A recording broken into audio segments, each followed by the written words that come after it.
thank you so much for the invitation for me to be here for the second time. This is a contemporary music festival in Oslo. And could you tell something about the history of the festival and how it's formed? So Ultima was founded in 1991, so 35 years ago now, by 17 very important institutions in the Norwegian cultural life.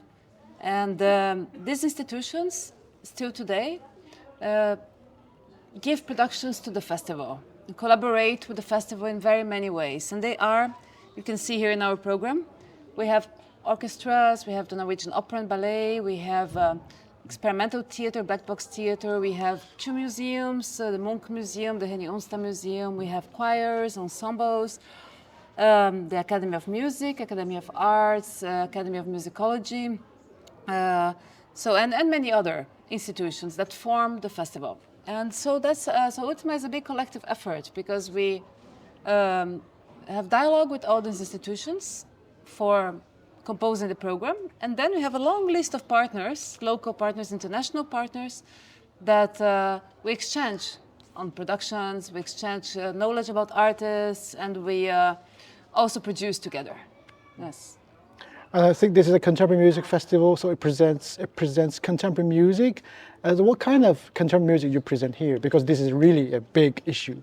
It's a big issue. It's a very interesting issue also because, so what is contemporary music? So when Ultima was created, it was, we were perhaps talking more about the tradition of contemporary music coming from, let's say, Western composed, notated music, no? Like the school of avant-garde, school of Boulez, Stockhausen, and Xenakis, let's say, and or coming even earlier, Schoenberg, Stravinsky, and so performed by orchestras and ensembles. And in the last decades, contemporary music landscape has been changing a lot for many reasons. So you have first the composers that now live in a society where a lot of different music is accessible. You're exposed to many genres of music, and this kind of permeates their music. So they don't only compose with what they learn at school, they put many different expressions into it. So this is one thing, and the other is also the fact that the characteristic of contemporary music, like at least the way we like it to perceive it at Ultima, is that it's music that is very experimental. It doesn't follow the conventions of a genre. No, it's opening up, exploring, not afraid to maybe risk. So this happens in many different musical genres. So it can be jazz, but jazz that is very, very adventurous, perhaps doesn't find its place in more mainstream jazz festivals. We would be perfect arena for it. Or same with rock, the same with techno noise. So its program becomes very broad because we embrace all these expressions that are trying to say something new with means that are perhaps yet unexplored. So it's a very broad definition of contemporary music, right? And we still have orchestra concerts with notated music like you have experienced these days. And Stockhausen and composers that come from the history of the festival. It's heavy weather, blinded by the sun. Reason is gone, so how could we send the kids into this crazy storm? Out into this crazy.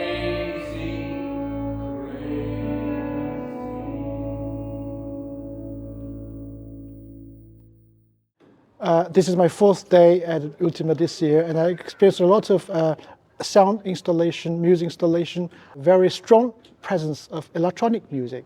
Yes. Every concert I've been to has some electronic music involved.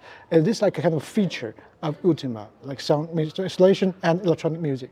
I don't know if it's the feature of Ultima or if it's a feature of the composition landscape today. Tonight there will be a solo piano concert by Christian Wallumrød, a Norwegian composer, and there will be also a very beautiful new piece for saxophone by Half-Erik Nyström that they will be completely acoustic. But it's true that what you have heard these last days was very much with electronics, and I think it's because a lot of composers and artists are using electronics more and more. It's become so accessible and so easy to start working with electronics. And we have also great partners here, like the Institute of Music Technology, that artists come to work with us. So I think it's a characteristic of a lot of music that it's composed with electronics. But I think, would you be here for another days, you would experience, like the Kronos Quartet, for example, is playing next Thursday, and they play with traditional Norwegian instruments, no electronics. So there's a bit of everything. I think it's maybe a bit of a coincidence. I hadn't thought about this. Yeah. Interesting. Yeah, I also would like to know something about the cancel culture, which is really a big issue here in Europe. Which culture? Cancel culture. Yes. Yeah, because during this past several days, I talked to some Belgian delegates, Yes. and everybody was talking about that the Belgian festival in Ghent cancelled a concert by Munich Philharmonic because the music director of the Music Philharmonic happened to be the music director of the Israel Philharmonic. So because he's head of Israel Philharmonic, the concert was cancelled. And also there's a cancel culture of Russian artists, musicians here in Europe. So this is very political. So I want to ask, is this festival, the Oslo Ultima, political? Do you like take any political stand or statement during this difficult time? I think political statements are important, but I think boycott is not something that we at Ultima adopt. For instance, for many reasons. We have on Tuesday, this coming Tuesday, we have a concert with another ensemble from Belgium, featuring 2 works by Iranian artists and 2 works by Russian artists. And to program Russian artists nowadays, and especially in Norway, is not well seen by some institutions.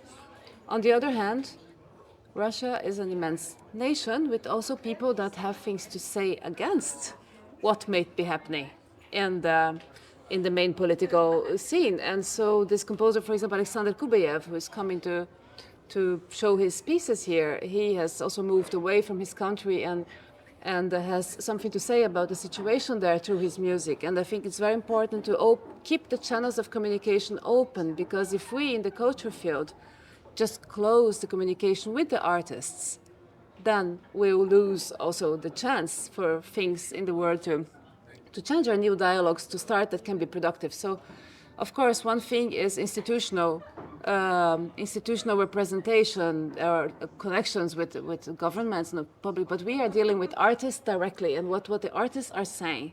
And sometimes artists are saying something that maybe we don't like to hear personally, but it's expressions that exist. And they can be on stage because the stage is a place to open for discussion.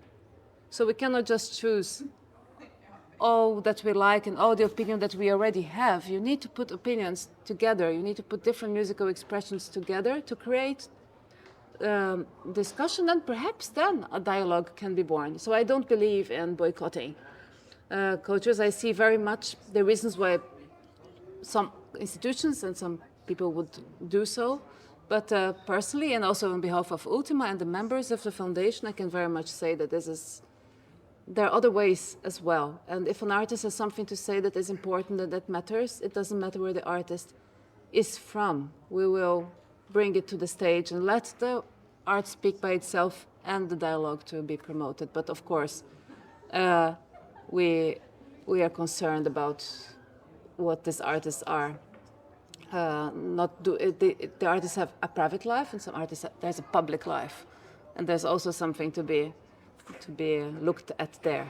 So, I think Ultima is a global event with real social, real international impact. And I've experienced this time with a very strong international delegation and international program too. Yes. So I'm from China. I feel compelled to ask specifically about China. I mean, how is the Chinese composers, how are their music represented here in Ultima since you've taken office? And what's your exposure? How are you interested in Chinese music in general? it's a good question. So Ultima has had many exchanges with Chinese composers in the past. And there have been many travels of Norwegian artists to China, so there is a history, right? So in the last years, we haven't had that many Chinese composers and musicians in the program, but some very important ones. So 2 years ago, Asami Shimasa, which is one of our main ensembles for contemporary music, performed the full concert with pieces by Ilan Zhao. It's a beautiful concert, it was also a big success.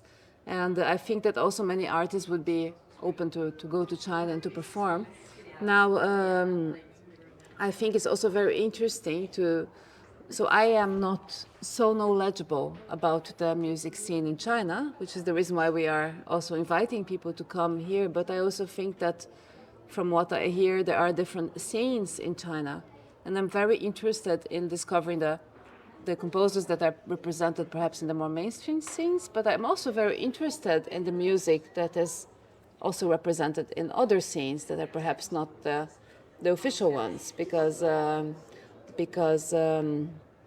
it's important to go find expressions, especially the situation in China is a country from what I know develops in many ways so rapidly, right, technologically and culturally.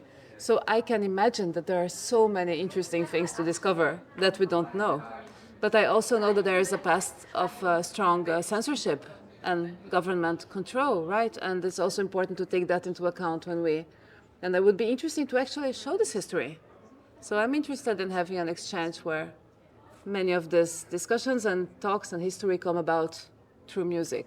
So, Well, thank you. I think that covers everything I want to ask. yeah?